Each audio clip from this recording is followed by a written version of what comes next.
আমরা রাধাকুণ্ডে গেছিলাম বাবার সঙ্গে 3 মার্চ 2022। সেখানে বাবা দান করেন। আমি কালকে বলেছি সকালে এবং বিকেলে দুবেলাই দান হয় এবং খুব ভিড় হয় এবং বিকেলে দুজন সন্ন্যাসী নাকি বাবার খোঁজে এসে মানে বাবার মানে গায়ের উপর পড়ার মতো এমনই ভিড় হয়ে গেছিল খুবই।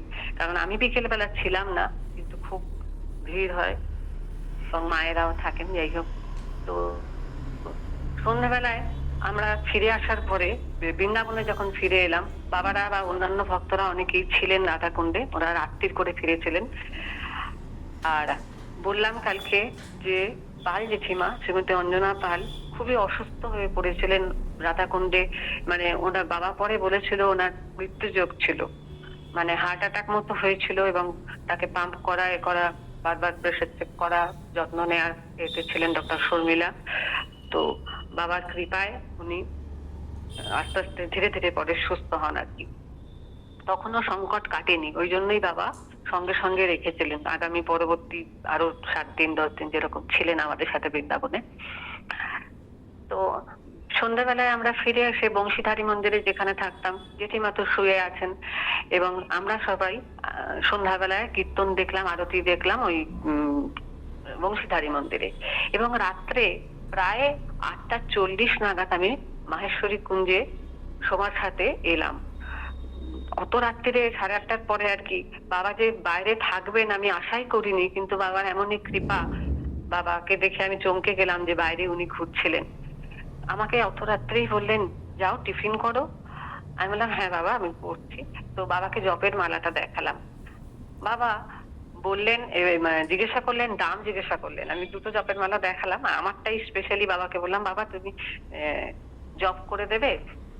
তো মামনিদি হাতে করে নিয়ে রাখলো এবং বাবা বললেন বৈষ্ণব ধর্ম কত দয়ার, দেখো কত উদার। একটা বীজ খালি আমার জন্য, বীজ যে 108টা বীজ আমরা জপ করি, 8টা শুধুমাত্র আমার নিজের জন্য আমরা জপ করি এবং বাকি 100টা সমস্ত জগতের জন্য, পশু পাখি কীট পতঙ্গ গাছপালা সবার জন্য বাকি 100টা। তো বংশীধারী মন্দিরে আবার যখন রাত্রে ফিরে এসে আমরা রাতের সেবা করলাম এবং আমার সহচরী সোমা একটা জিনিস অনুভব আমাকে মানে এতদিন আমি অত ডিপলি ভাবি না, যেভাবে ও হঠাৎ করে আমাকে সেটা দর্শন করালো যে বাবার যে সবাইকে খাওয়ানোর জন্য ব্যাকুলতা, ছোটবেলায় যে উনি দেখেছেন দিদি মা বাবা বিনা এতে অনাহারে মারা গেছেন আর কি। তা সেই আতঙ্ক সেই আশঙ্কাটা সবার জন্য আমার মনের মধ্যে বসে আছে যে কেউ যেন অনাহারে না মারা যায়, কেউ যেন রাত্রে না খেয়ে শুতে গেল, মানে এরকম যেন না হয়। এই জিনিসটা বাবার মনের মধ্যে বসে আছে। আমিও সত্যি তখন ফিল করলাম। তাই জন্যই বাবা সারাক্ষণ ধরে মায়ের মতো এবং নিজের সন্তানের মতো সবাইকে ভক্তদের প্রতি এত দয়া হয়ে দয়াবান যে সবাই তোমরা খাও আগে, সেবাটা, পেটে খাবার না থাকলে ধর্ম হয় না। এটা রামকৃষ্ণ দেবের কথা। তো যাই হোক, এইভাবে আমাদের রাত শেষ হয়ে 4 মার্চ চলে এলো। বাবা ভোরবেলায় গিয়ে দেখলাম আমার সামনেই, ভোরবেলা মানে সকাল 7টা নাগাদ গেছিলাম বোধহয়, জপের মালায় আমার সামনেই বাবা জপ করে দিলেন একটুখানি এবং সবার জন্য তখন বাবার সেবার জন্য আবার ব্যস্ত। সকালে দই চিড়ে জিলিপি, দুপুরবেলা আবার বংশীধারী মন্দিরে জন্মদিনের একজন বাচ্চা মেয়ে ছিল তার জন্মদিনের খাওয়া, আবার বিকেলে বাবার কাছে গিয়ে মুড়ি আলুর তরকারি সেবা। সব সময় সেবার মধ্যে দিয়েই বাবার কাছে সারা দিন কাটছে। বাবা বললেন আমি টাকা চাই না, মানুষকে চাই, ভক্তদেরকে চাই। তোমরা কে কি খেতে চাও বলো, নমকিন চাও মিষ্টি, কি খাবে বলো। বাবা সব সময় বাবাকে বলো যে তোমার কি খেতে ইচ্ছা হয়, মনের ইচ্ছাটাকে খালি জানাও। মিষ্টি খাবে, মিষ্টির পর নমকিন, নমকিনের পর আবার মিষ্টি, এইভাবে আমি তোমাদের সেবা দিতে থাকবো। আমার অনেক টাকা পড়ে নষ্ট হচ্ছে, আমি শুধু ভক্ত সেবা দিতে চাই। বাবার নিজের মুখে শুনলাম এবং তারপর সংকীর্তনও হলো, বিকেল বেলাও সংকীর্তন হয়েছিল। হ্যাঁ, আমাদের যে খাওয়ানোর জন্য বাবা এত ব্যাকুল এবং আর্তকে দান করার জন্য আর ভক্তদেরকে খালি আনন্দ দেওয়ার জন্য বাবা রয়েছেন। কেউ যদি বলে বাস থেকে মামনিদি বলছেন বা অন্যান্যরা অনেকেই ভক্তরা আছেন, বাবার কাছে এসে বসো না, বাবাকে ছুঁয়ে ফেলো না। কিন্তু বাবা বলছেন যে যে কোনো রকম পরিস্থিতিতেই হোক না কেন আমার মনে কখনো কটু চিন্তা বা মুখে কোনো আঘাত করার মতো বাক্য আসবে না। আমার কখনোই আমি কাউকে আঘাত দিয়ে কোনো কথা বলতে পারবো না। বিকেলে খানিকক্ষণের জন্য আমরা বেরিয়ে কয়েকজন মিলে সোনার তাল গাছ রঘুনাথ মন্দির সামনেই খানিকটা দূরে 5 মিনিট হাঁটা পথে গেলাম। সেখানে রাম সীতা দরবার, রাধাকৃষ্ণ এবং নারায়ণ, ক্ষীরোদ সাগরে নারায়ণ শুয়ে আছেন ওই রকম একটা মূর্তি দর্শন করে খুব সুন্দর সব দেখে দেখে আবার ফিরে এলাম বাবার কাছে। বাবার কাছে এসে কীর্তন হলো, খুব আনন্দ করে আবার রাত্রে আমরা ফিরে গেলাম। এবার পরের দিন 5 তারিখে আমাদের বাবার সাথেই সব ভক্তরা মিলে আমাদের মথুরা এবং কৃষ্ণ জন্মস্থান যাওয়া। বাবা সেদিনকে বললেন যে মাইন্ড হচ্ছে লিমিটেড, হ্যাঁ, আমাদের মনটা খুব লিমিটেড, সীমিত, আর ঈশ্বর কি, ঈশ্বর গড ইজ আনলিমিটেড। সুতরাং আমাদের মন দিয়ে চিন্তা করলে এই অচিন্ত ঈশ্বরকে আমরা ধারণ করতে পারি না। তো mind is limited and god is unlimited, এই কথাটা নিয়ে প্রসঙ্গ নিয়ে আলোচনা হয়েছিল। তো যাই হোক, পরের দিন আমাদের এই দিনকে 4 তারিখে আমাদের সমস্ত টাকা ফাটা কালেকশন করে বাস ঠিক করা হয়েছে। 3টে বাস হয়েছিল, আমরা গোকুলে যাব, যমুনা পাড়ে যাব। গেলাম বাবার সাথে গাড়িতে, বাবা ছিলেন গাড়িতে, 2টো গাড়ি ছিল আমাদের অন্যান্য ভক্তদের, তো আর 3টে বাস। এবারে বাবা 7টা, 7:15 অবধি দাঁড়িয়ে আছে কখন বাস ছাড়বেন তবে ওনার গাড়ি ছাড়বেন। তো থেকে ওয়েট করে বাবা সব সময় এতখানি যে স্নেহ বাবার মধ্যে, যে ওদের বাস আগে যেন ওদের বাসের আগে আমি যেন বেরিয়ে না যাই, বাবা ছিলেন মাঝখানে। তো প্রথমেই আমরা গেলাম কৃষ্ণ জন্মস্থান কারাগারে, সেখান থেকে আমরা গেলাম রমন রেতি। ভীষণ ভিড়, আমি আর জায়গাগুলোর ব্যাখ্যা করছি না কারণ সবারই দেখা এবং পাওয়া যায়। তো রমন রেতিতে আমরা শ্রী রমন বিহারীজির মন্দির দেখলাম, সব জয় জয়কার।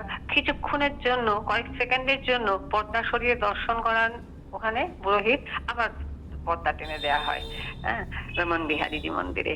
এবং ওখানে প্রচুর ভক্ত সেবা, দুপুরের সেবা আমরা ওখানেই পাই।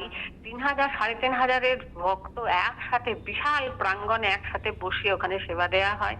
এবং মনে আছে একটা দিকে তো ভাগবত কথা হচ্ছে, আর একদিকে বালির ওপরে আমরা খুব আনন্দ করে বসেছিলাম, নাম লিখছি এবং অনেকে লোট খাচ্ছে ওখানে রমন রেতি বালির ওপরে, রজের উপরে, বৃন্দাবন রজ।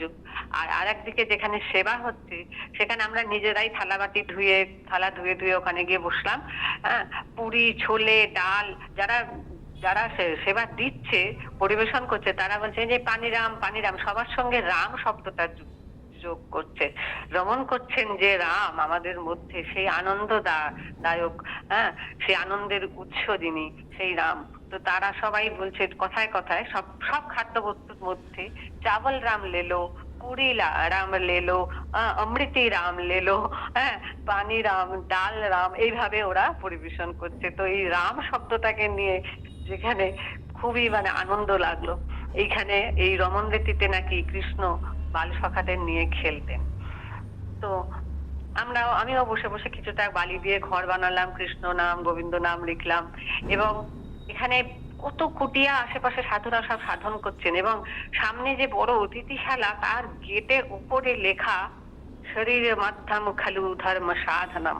এই যে বাবার আসল কথা, যে শরীর সুস্থ রাখতে হবে, শরীর আছে, তোমার মানব শরীরটা পেয়েছো সাধনা করার জন্য, তো ধর্ম সাধন করার জন্য এই শরীর তোমার আশ্রয়। এখানেই গোবিন্দ আছেন।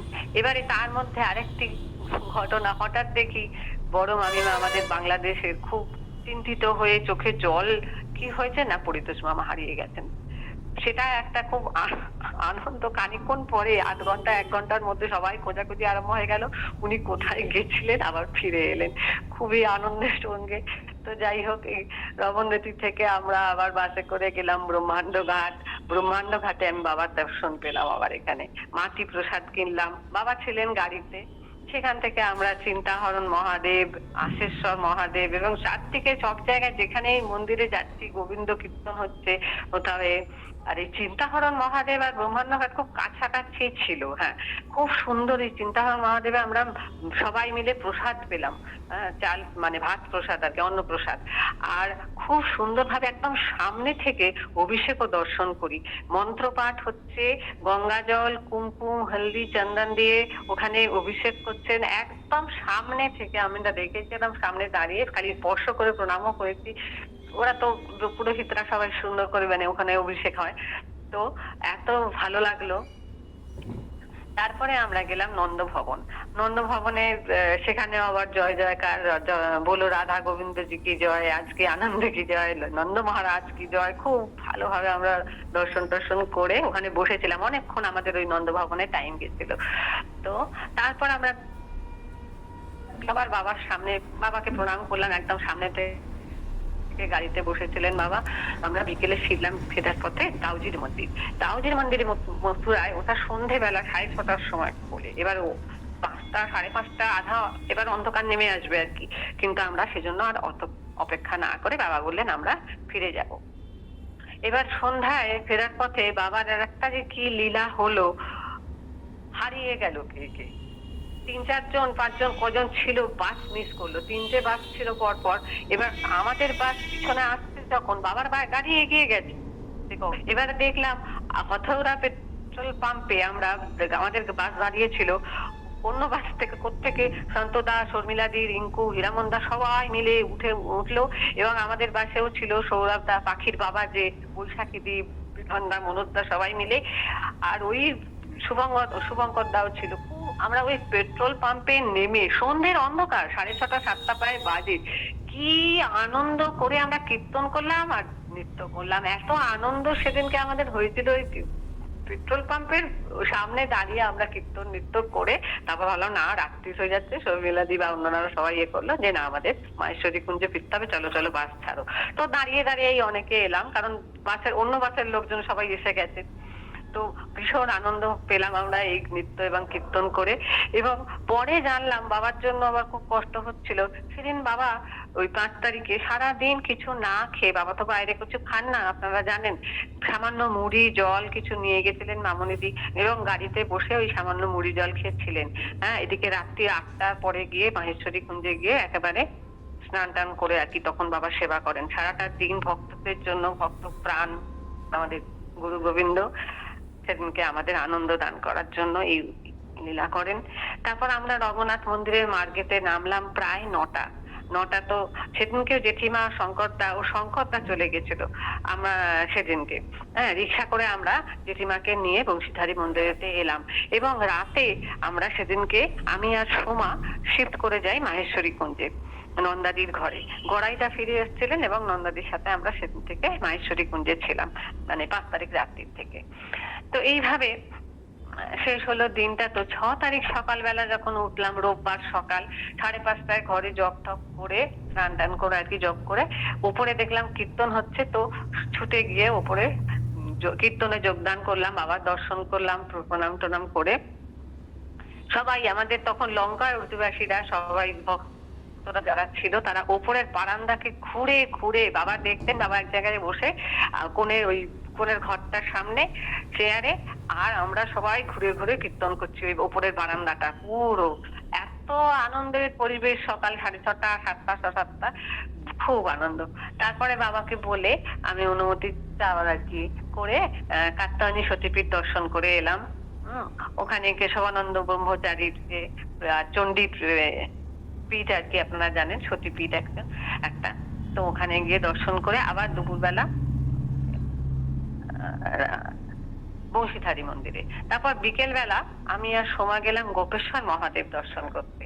গোপেশ্বরের গোপী সাজে ওড়না দিয়ে মুকুট করা এরকম গোপেশ্বর মহাদেব দর্শন করলাম, খুবই আনন্দ পেলাম। ওখানে তো এমনিতে ফোন অ্যালাউ নয়, ছবি তুলতে দেবে না। হনুমানগড়ি, ব্রহ্মকুণ্ড, ওখানে অনেকগুলো মন্দির দেখতে দেখতে গেলাম। হ্যাঁ, তারপরে গেলাম সবাইকে জিজ্ঞাসা করে করে টাট বাবার আশ্রমে। গলির ভেতর দিয়ে ওই গোপেশ্বর মহাদেবের ঢোকার একটু আগে একটা ছোট গলি দিয়ে ঢুকে গিয়ে ওই টাট বাবার মন্দির, প্রায় যমুনাজির কাছে, কিন্তু যমুনাজির গিয়ে আমরা তো যমুনাজির তীরে যাইনি।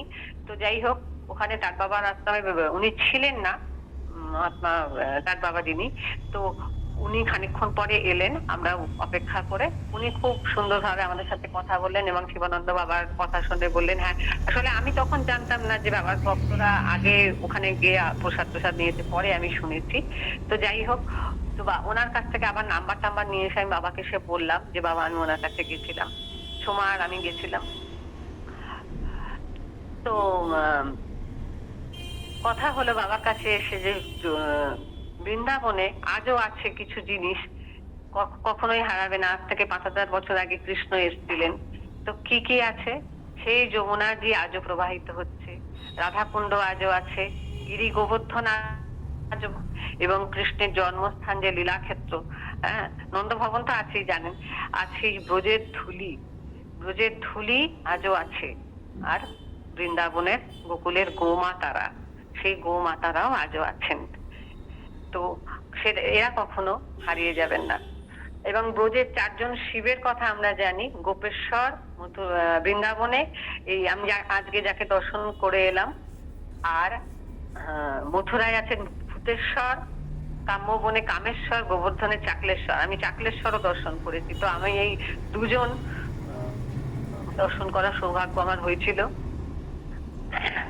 তারপরে এই সময়ে আমাদের মধ্যে আনন্দের একটা লহর এসে গেল সবার মধ্যে। খুশির খবর, দিল্লি থেকে খবর এলো বাবার পদ্মশ্রী পাওয়ার কথা। আমি এর মধ্যে মানে আনন্দের খবরটা পেলাম এবং সবার মধ্যে দেখলাম একটা গুঞ্জন সৃষ্টি হয়েছে এবং আনন্দ চলছে। টিকিট করতে হবে, কবে যাওয়ার ছিল দিল্লিতে সেটা আমি পরে শুনলাম, কিন্তু তখন আমি দিল্লি যাওয়ার জন্য মনস্থিরও করিনি এবং যেতেও পারিনি। তো যাই হোক, খুবই আনন্দের মধ্যে দিয়ে আমাদের এবার সবাই মিলে ভক্তরা সবাই দিল্লি যাওয়ার প্রস্তুতি নিচ্ছে। এরপরে আমরা আরো কদিন ছিলাম এতে বৃন্দাবনে। পরের দিন আমি আবার বলবো। আজকে এখানেই শেষ করছি। প্রণাম সবাইকে, জয় গুরু।